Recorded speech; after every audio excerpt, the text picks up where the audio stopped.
Müslümansız bırakma Allah'ım. Müslümanlıkla yoğrulan yurdu Müslümansız bırakma Allah'ım. Kıymetli misafirler ve sevgili öğrenciler, Şırnak Memursen, Genç Memursen, Adem topluluğunun ortaklaşa düzenlemiş olduğu Bir Emanetin Hikayesi Minber adlı tek perdelik tarihi dram gösterisine hepiniz hoş geldiniz.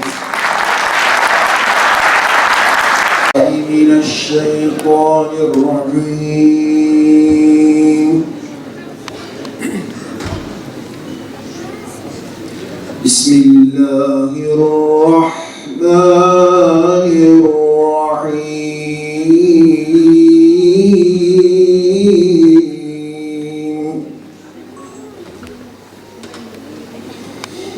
İnnellezîne ferrakû dînehum ve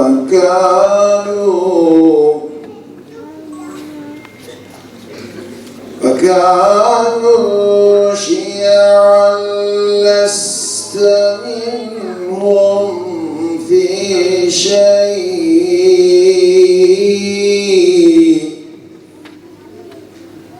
فاتحة 7 Ekim 2023 o günden bugüne soykırım sürüyor.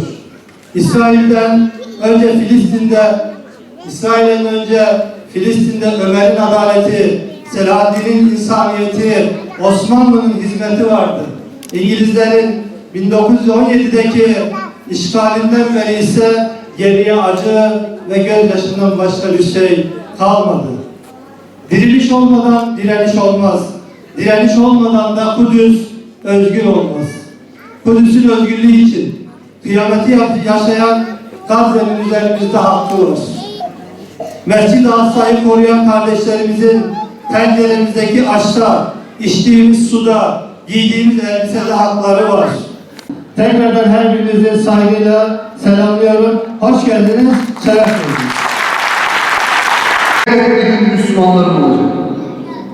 Bunu ben başaramazsam başka bir babayım muhakkak başaracak. Sen yap usta. En güzeli. Önce Kudüs. Sonra Konstantiniye.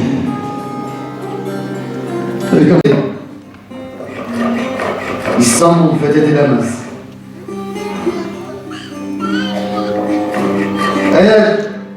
Eğer Kudüs fethedilmemiş olsaydı Fatih İstanbul'un üzerine değil Kudüs'ün üzerine yürüdü.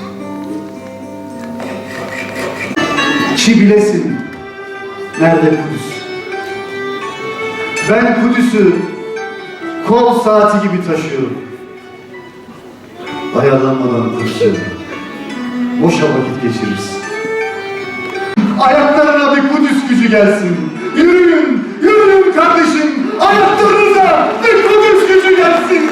Yürüyün, ayaklarınıza bir Kudüs gücü gelsin.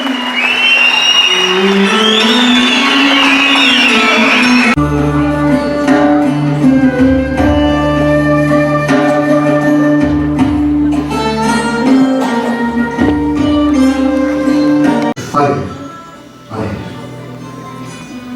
Sayınlar ayrı. Uslu.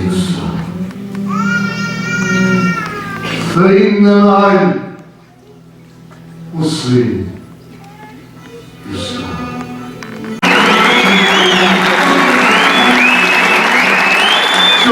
Çok kısa bir şey söyleyeyim.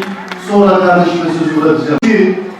Rabbim bizi burada topladığı gibi Burak duvarında Kudüs'te de An cennetlerinde de toplasın.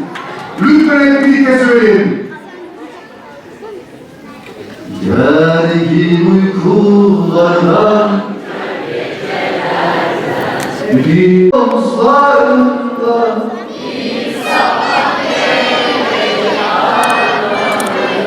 şahit ol ya Rab, şahit ol.